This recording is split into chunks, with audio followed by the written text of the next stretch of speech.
I never thought my passion for turning coffee grounds and grass clippings into rich, black soil would lead to a full-blown suburban war, but life has a funny way of composting your expectations. For 10 years, I'd lived in the quiet, unassuming neighborhood of Maple Creek. It was the kind of place where people borrowed cups of sugar, waved as they got their mail, and generally left each other alone. I run a small, high-end landscaping business, which means I'm more attuned to the life cycle of a Japanese maple than to neighborhood politics. My little corner of the world was my sanctuary, and the heart of that sanctuary, at least for me, was in my backyard, a 3-bin composting system that was my pride and joy. It wasn't just a hobby, it was a science and an art form. I produced what my clients lovingly called black gold, a compost so nutrient-dense it could probably bring a pet rock to life. The Maple Creek Homeowners Association had always been a sleepy, benign entity. The president was a retired school teacher named Mr. Henderson who mostly organized the annual block party and sent out polite reminders to trim your hedges before they ate a mail carrier. Meetings were sparsely attended, dues were reasonable, and the rules were common sense: don't park an RV on your lawn for 6 months, don't paint your house neon pink. It worked. We had a peaceful, well-kept community without the oppressive atmosphere you hear about in HOA horror stories. I paid my dues, kept my yard immaculate. It was, after all, a walking advertisement for my business, and thought little of it. That all changed when Mr. Henderson's wife had some health issues, and they decided to move closer to their kids in another state. His departure left a power vacuum, and nature, like a suburban neighborhood, abhors a vacuum. Into that void stepped Gerald Maxwell. Gerald and his wife had moved in about 2 years prior. He was a mid-level financial analyst of some sort, a man who always wore pleated khaki pants, even to mow his lawn, and had the perpetually pinched expression of someone who had just smelled something unpleasant. He saw the HOA not as a tool for community cohesion, but as a ladder. He campaigned, if you can call it that, by going door to door and pointing out phantom violations: a barely visible crack in a neighbor's driveway, a mailbox that was allegedly half an inch too low. He spoke of restoring standards and protecting property values. Most of us just nodded politely and closed the door, assuming he was just a crank. We were wrong. At the election meeting, which usually saw about 10 people show up, Gerald had packed the room with a handful of newer residents he'd managed to whip into a frenzy of minor grievances. He was elected president and treasurer, a consolidation of power that should have been a red flag. His first act was to appoint Barbara Keene, a woman whose main hobby seemed to be peering through her blinds, as the head of a newly formed Architectural and Environmental Review Committee. Suddenly, our sleepy HOA had teeth, and it seemed determined to bite. The first 6 months of Gerald's reign were a slow drip of bureaucratic poison. We received a flurry of newsletters, printed on garishly thick cardstock, outlining new rules and regulations. The font was always Times New Roman, bolded and underlined for emphasis. Lawn height was now regulated to a 1/4-inch variance. Holiday decorations had to be removed within 72 hours of the holiday itself. Trash cans could not be visible from the street except on collection day, a rule enforced with almost religious fervor by Barbara, who would patrol the streets at dawn. It was annoying, a constant source of low-grade frustration, but most people just sighed and complied. It was easier than fighting. I kept my head down, focused on my business, and made sure my compost bins, tucked neatly behind a lattice fence in my backyard, were out of sight and out of mind. Also, I thought, my composting system was a thing of beauty. 3 large, slatted wooden bins, each a cubic meter in size. The first was for fresh material, kitchen scraps, leaves, grass clippings from my clients' jobs.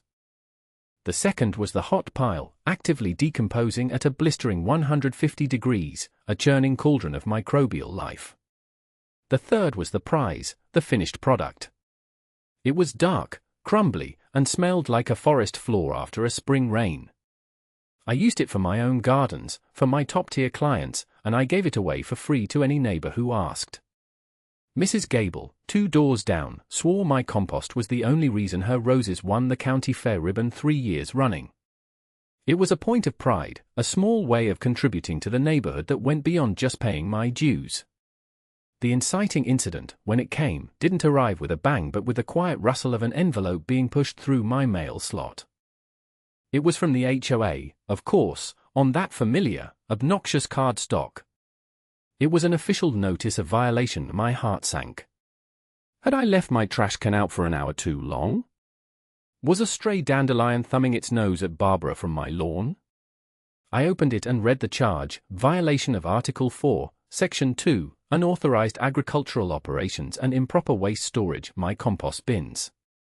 According to the letter, my meticulously maintained, completely odorless composting system was now classified as an agricultural operation, which was strictly forbidden by a covenant written in 1978 to prevent someone from raising pigs. I stared at the letter, a mix of disbelief and anger bubbling in my chest. This was absurd. My compost wasn't an operation, it was a few wooden boxes in my backyard. It didn't smell, it attracted no pests, and it was hidden from view. This wasn't about a rule, this was about control. This was Gerald, having consolidated his power over the front yards of Maple Creek, now making a move on the backyards. I decided to handle it the way I handled everything, calmly and logically. I walked over to Gerald's house, which was, of course, impeccably manicured to within a millimeter of the new regulations. He answered the door holding a tablet, as if he'd been expecting me. "Mark," he said, with a thin, triumphant smile. "I assume you received our correspondence." "I did, Gerald," I said, keeping my voice even. "And I think there's been a misunderstanding. My compost bins are not an agricultural operation. They're for personal use and garden waste. They've been there for almost a decade without a single complaint." "The rules are the rules," he said, tapping his tablet. "Article 4, Section 2. It's quite clear. The previous board was lax in its enforcement. That laxity ends now. We are trying to build a premier community here, and large-scale decomposition of organic matter is not part of that vision." "Large-scale decomposition?" I nearly laughed. "Gerald, it's gardening. It's what people do. It's environmentally responsible." Behind him, I saw Barbara's face appear in a window, a curtain twitching. She was listening in. "Responsibility is following the covenants you agreed to when you purchased your home," Gerald said, his voice taking on the droning tone of a bureaucrat. "You have 14 days to remove the offending structures and dispose of the material. Failure to comply will result in a fine of $50 per day." And my calm was beginning to fray. Dispose of the material? Gerald, that's hundreds of pounds of some of the best topsoil in the state. I give it to our neighbors. Mrs. Gable uses it for her roses, and Mrs. Gable can purchase commercially available fertilizers like everyone else," he sniffed. "The board has made its decision." 14 days, Mark." He started to close the door. "This is ridiculous, and you know it," I said, my voice rising slightly. He paused, the door halfway shut, and gave me a look of pure, unadulterated condescension. "What's ridiculous is your belief that you are exempt from the same rules as everyone else." "Good day." The door clicked shut. I stood on his perfectly edged concrete path, fuming. This wasn't a dispute about compost. It was a declaration of war. For the next 2 weeks, I was in a state of cold fury. I sent a formal letter to the HOA board, which consisted of Gerald, Barbara, and 2 other meek followers, outlining my position. I cited state environmental guidelines that encouraged residential composting. I included signed statements from 5 of my neighbors, including Mrs. Gable, attesting to the fact that my compost had never been a nuisance. I argued that classifying my bins as agricultural operations was a willful misinterpretation of the covenant. The response came 5 days later. A single sentence on that same heavy cardstock: "The board has reviewed your appeal and has denied it." The original deadline for compliance remains in effect. The 14 days passed. On the 15th day, another envelope arrived. This one contained an invoice for $50. The war had officially become expensive. I stared at the bill, my jaw tight. I wasn't going to dismantle my bins. They were a part of my home, my business, my identity. And I certainly wasn't going to pay a fine for a rule that was being twisted into a pretzel just to satisfy a petty tyrant's ego. I filed the invoice away in a folder I labeled Gerald's Folly. Every day, like clockwork, a new $50 fine was levied. The notices started coming via certified mail, forcing me to go to the post office to sign for my own harassment. The folder grew thicker. After a month, the total was over $1,000. The letters began to include more threatening language. Unpaid fines may result in a lien being placed on your property. This was a serious escalation. A lien could affect my credit, my ability to get business loans. It was a direct attack on my livelihood. The conflict began to affect the neighborhood. A chill settled over Maple Creek. People were afraid. I saw Barbara walking the streets with a clipboard, taking notes. Neighbors who used to stop and chat now gave me a quick, nervous wave and hurried inside. They supported me in private, whispering their encouragement when they saw me at the grocery store, but they were terrified of getting on Gerald's bad side. Mrs. Gable was distraught. She came over one afternoon, close to tears. "Mark, I feel just terrible about all this," she said, wringing her hands. "Gerald's man, that awful little man, he stopped me yesterday and said that my association with a known violator was being noted by the board. He hinted that my rose bushes might be in violation of some new landscaping ordinance they're drafting. He's bluffing, Mrs. Gable. He's a bully, and that's what bullies do," I reassured her, though my own stomach was in knots. "Don't you worry. I'm not backing down, protecting an elderly woman's prize-winning roses from a power-mad accountant." It wasn't the hill I ever expected to die on, but there I was, digging in my heels. The fines kept piling up, and the threat of the lien became more explicit. I knew I couldn't just keep ignoring them. I needed a new strategy. Passive resistance wasn't enough. I had to go on the offensive. That's when I noticed something strange. My third bin, the one with the finished compost, seemed to be emptying out faster than usual. At first, I dismissed it. I'd given some to a client, used some in my own vegetable patch. Maybe I was just using more than I realized. But I was meticulous about my compost. I knew its rhythms, the rate at which it settled, the volume I produced. This was different. A significant amount, maybe a dozen shovelfuls, was disappearing every few days. My first thought was that one of my neighbors was helping themselves, maybe at night, too embarrassed to ask me directly given the new political climate. I would have been fine with that. But the pattern was too regular, too systematic. It felt less like a neighbor grabbing a bucketful and more like a planned extraction. A suspicion, dark and ugly, began to form in my mind. It was too wild to be true, but the pettiness of Gerald's campaign against me made me consider possibilities I would have otherwise dismissed. I decided to do a little investigating. I started by subtly marking the compost level in the third bin each night, drawing a small line with chalk on the inside of the wooden slat. For 2 nights, nothing. The line remained where I drew it. Then, on the third morning, I went out with my coffee and checked.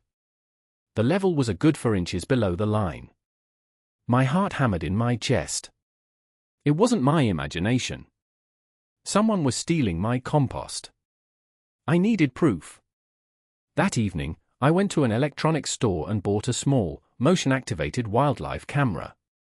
It was designed to capture deer and raccoons, but I had a different kind of pest in mind. I mounted it on the trunk of the large oak tree in my backyard, perfectly camouflaged by the bark and leaves, with a clear line of sight to my compost bins. I set it to record video and went to bed, my mind racing. The next morning, I felt a nervous energy as I retrieved the camera's memory card and slipped it into my laptop. I scrolled through the files. There were a few clips of a raccoon sniffing around, a stray cat making its rounds. And then, at 2:17 in the morning, a new clip started. The infrared night vision cast the scene in an eerie black and white. A dark-colored pickup truck, an older model Ford, pulled quietly into the service alley behind my house, its headlights off. 2 figures got out. Even in the grainy footage, they were unmistakable. The first was a lanky teenager I recognized as the son of one of Gerald's allies on the board. The second figure, directing the operation with quiet, efficient gestures, was Gerald Maxwell himself. I watched, my blood running cold, as Gerald handed the boy a shovel and several empty burlap sacks. They worked quickly, silently, shoveling my precious black gold into the bags, loading them onto the truck. They took at least 10 bags. It was a brazen, calculated theft. After about 15 minutes, they were done. They got back in the truck and drove away as silently as they had arrived. I sat there in my kitchen, the glow of the laptop screen illuminating my stunned face. It wasn't just a vendetta. It wasn't just about power. It was about greed. He was fining me into oblivion for the very thing he was stealing from me under the cover of darkness. The sheer hypocrisy was breathtaking. The rage that had been simmering inside me for weeks now boiled over into a cold, clear resolve. I had him. I just needed to find out where the compost was going. This wasn't just about a neighborhood dispute anymore. This was criminal. I saved the video file to 3 separate hard drives. This was my smoking gun, but I wanted the whole story. I needed to know his endgame. What was he doing with dozens of bags of high-grade compost? The next day, I took a personal day from my business, telling my crew I had some errands to run. My real errand was surveillance. I parked my car down the street from Gerald's house, far enough away to be inconspicuous, and I watched. I watched all day. Nothing happened. The Ford pickup didn't move from his driveway. The following night, I set up my camera again. And again, like clockwork, at around 2 in the morning, Gerald and his young accomplice returned. They stole another 10 bags. This time, however, I was ready. I had a full tank of gas and a thermos of coffee. As their truck pulled away, I waited a minute and then followed, keeping my distance, my own headlights off until I was a safe distance behind them. They didn't go far. They drove to a self-storage facility about 5 miles away, on the industrial side of town. I watched from the road as Gerald punched in a code at the gate. They drove inside and disappeared among the rows of identical orange doors. I couldn't follow them in, but I had the location. I drove home, my mind piecing together the puzzle. He was stockpiling it. But why? The answer came to me a few days later, through a bit of luck and professional curiosity. I was at a regional garden and landscaping supply center, a high-end place called the Gilded Trowel, picking up some specialized stone for a client's patio project. I rarely went there because their prices were exorbitant, aimed at wealthy hobbyist gardeners. As I was browsing, I saw a display near the front. Burlap sacks, screen-printed with a folksy, artisanal-looking logo, Maple Creek Manor, handcrafted local soil. The price tag made me do a double take, $40 for a 30-pound bag. My heart started to pound. I walked over and picked up one of the bags. The texture felt familiar. I opened the top slightly and took a sniff. There was no mistaking it. That rich, earthy smell, the perfect balance of nitrogen and carbon, the result of years of refinement. It was my compost. It was my black gold, repackaged and sold at a ridiculous markup. I felt a surge of adrenaline. I calmly found the store manager, a pleasant woman in her 50s named Diane. I introduced myself as a local landscaper. I was just admiring this Maple Creek Manor soil, I said, trying to sound casual. It's a fantastic product. I've never heard of the brand. Is it new? Diane beamed. Oh, it's wonderful, isn't it? We can't keep it in stock. A local gentleman started supplying it to us a few months ago. He says it's a family recipe, all organic. Our customers adore it for local supplier. That's great, I said. I'm always looking to partner with local producers. Do you have his contact information? Well, he's a little eccentric, she said, lowering her voice conspiratorially.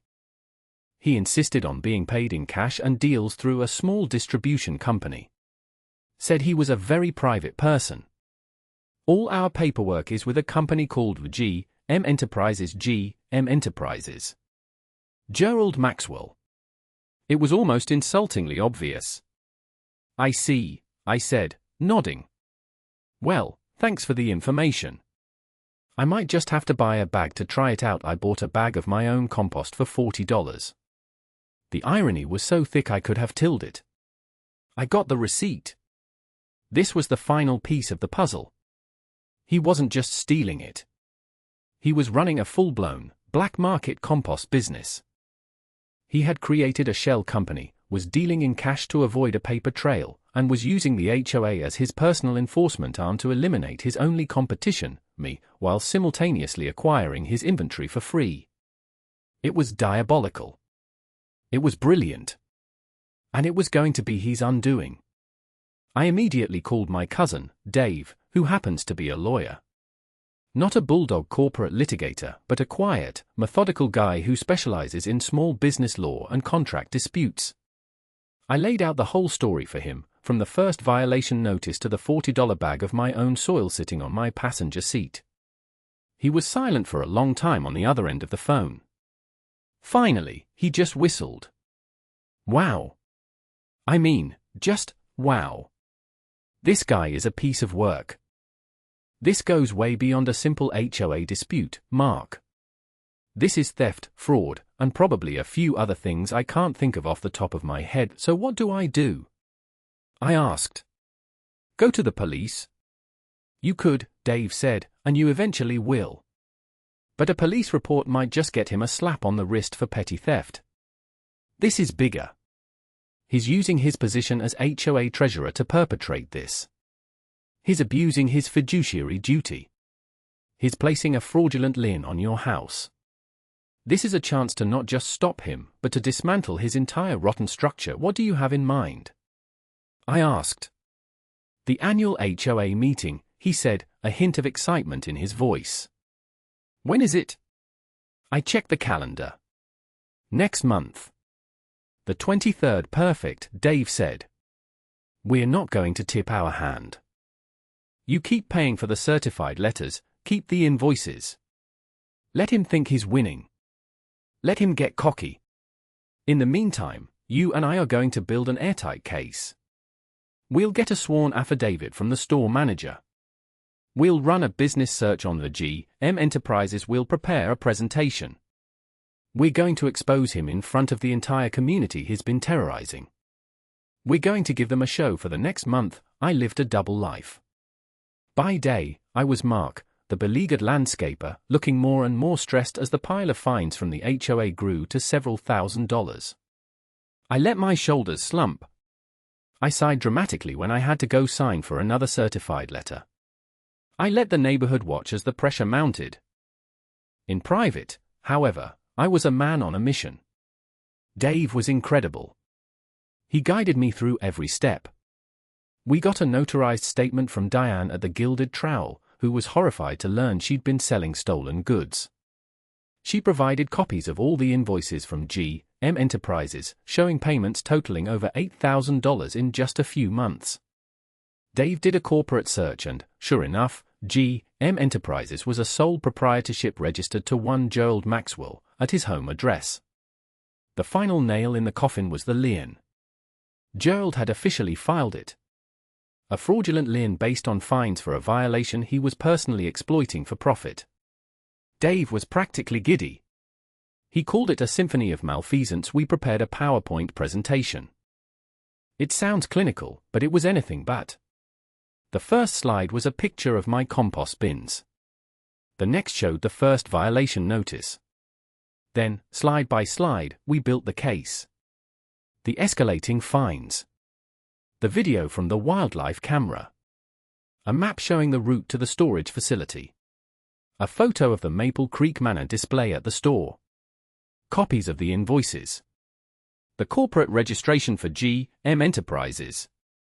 The final slide was a simple, stark calculation of the total amount of the fines levied against me versus the total revenue Gerald had made from selling my stolen property. The night of the annual HOA meeting arrived. It was usually held in the clubhouse, a small, sterile room that could hold maybe 30 people. But word had gotten out that I was going to address the board about my fines. The simmering resentment in the neighborhood had finally found a focal point. The room was packed. Over 100 people were there, crammed into every corner, spilling out into the hallway. They weren't just there for the drama, they were there for justice. I saw Mrs. Gable in the front row, giving me a small, determined nod. Mr. Henderson, the old president, had even driven in from out of town. He'd heard what was happening in his old neighborhood and wanted to lend his support. Gerald, oblivious, sat at the head table, flanked by Barbara and his other 2 board members. He looked smug, powerful. He clearly thought this was going to be my public humiliation, the moment I would either beg for mercy or be shamed into compliance.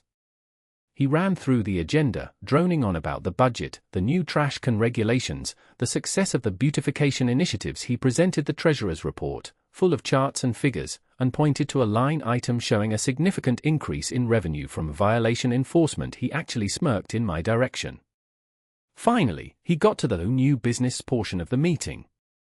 "We have one item," he said, his voice dripping with false solemnity. "The ongoing non-compliance of the property at 112 Oak Street." That was me. "The board has shown incredible patience, but the fines now total $4,750, and a lien has been placed on the property.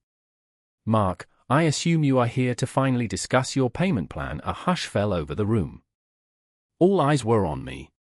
I stood up and walked to the front, holding a laptop and a projector remote. "Actually, Gerald," I said, my voice steady and clear, "I'm here to give a presentation. I believe it relates to the treasurer's report." Gerald looked confused, but the bylaws stated any homeowner could address the community. He couldn't stop me. "Fine," he sneered. "But make it quick." I plugged my laptop into the projector. The first slide, a picture of my beautiful, harmless compost bins, appeared on the screen behind him. "This is where it started," I began.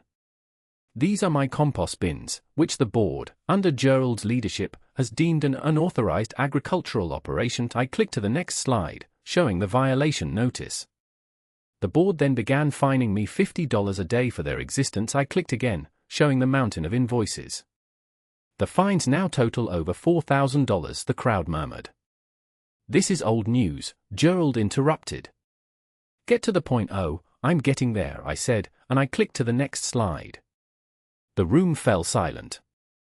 On the screen was a still frame from the night vision video, Gerald, clear as day, shoveling my compost into a burlap sack. A collective gasp went through the room.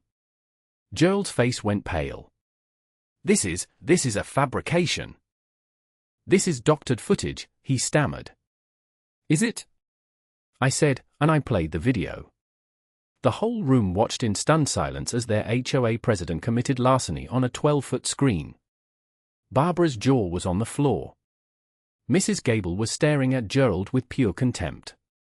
I didn't stop there. I went through the rest of the presentation. The truck. The storage facility. The display at the Gilded Trowel. I showed them the bag I had bought, holding it up for all to see.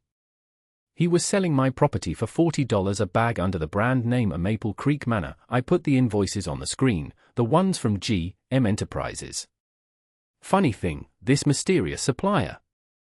According to state business records, I clicked again, showing the registration document, with Gerald's name and address clearly listed.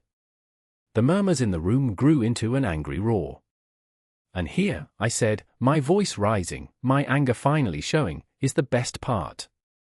He was using the fines he levied against me, fines for the very compost he was stealing, as a revenue line item for the HOA. He was literally making the community profit from his own crime." I put up the final slide, the one with the side-by-side calculation. On one side, the $4,750 in fines he had charged me. On the other, the estimated $8,200 he had pocketed from selling my stolen compost. "He wasn't just trying to get rid of my compost bins," I said, turning to face the crowd. "He was trying to eliminate his competition and secure a free, steady supply of inventory for his side business." The room erupted.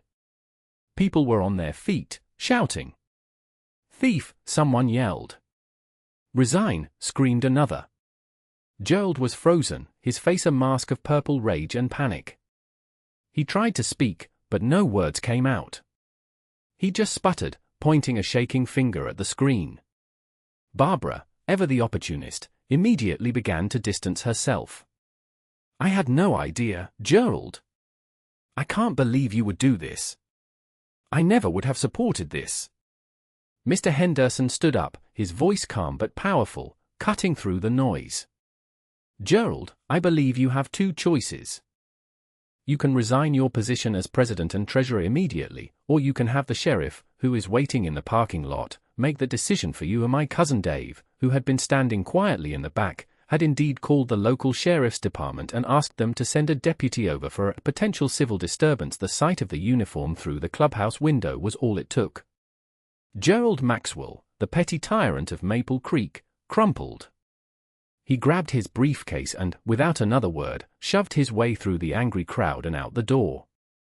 The community erupted in applause. It wasn't just for me, it was for themselves. They had taken their neighborhood back. The aftermath was swift and satisfying. The remaining board members, including a deeply shamed Barbara, resigned on the spot. Mr. Henderson agreed to act as interim president to oversee a new, fair election. A motion was passed unanimously to immediately nullify all fines against me and to expunge the fraudulent lien. Another motion was passed to use HOA funds to hire an independent auditor to go through the last 2 years of financial records.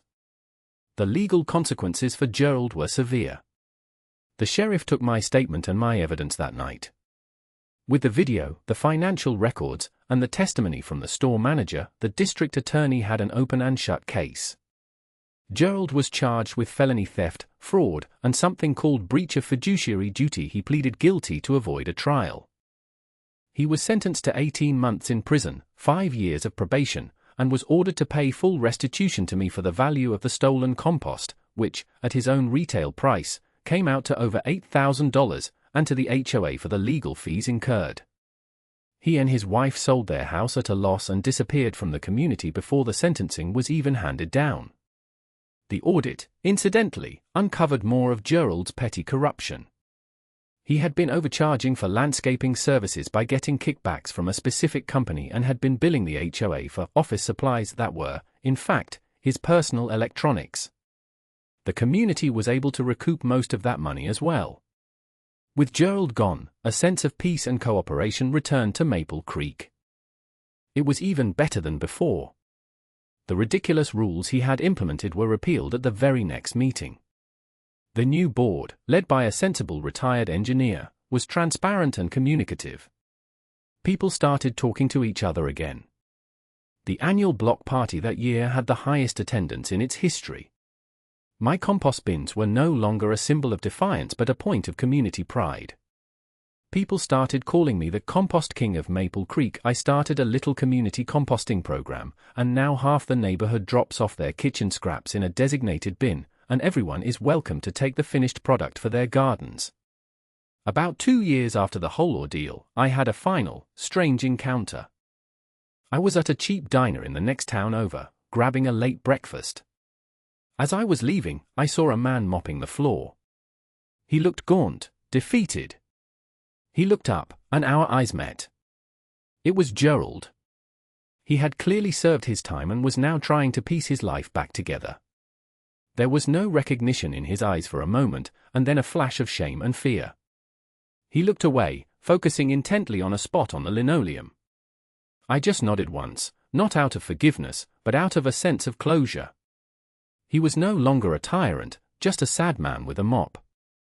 His power had been an illusion, and when it was stripped away, there was nothing left. Sometimes, when I'm out in my yard, turning the compost pile, feeling the warmth of the microbial activity, I think about the whole affair. It's funny, really. Compost is all about transformation.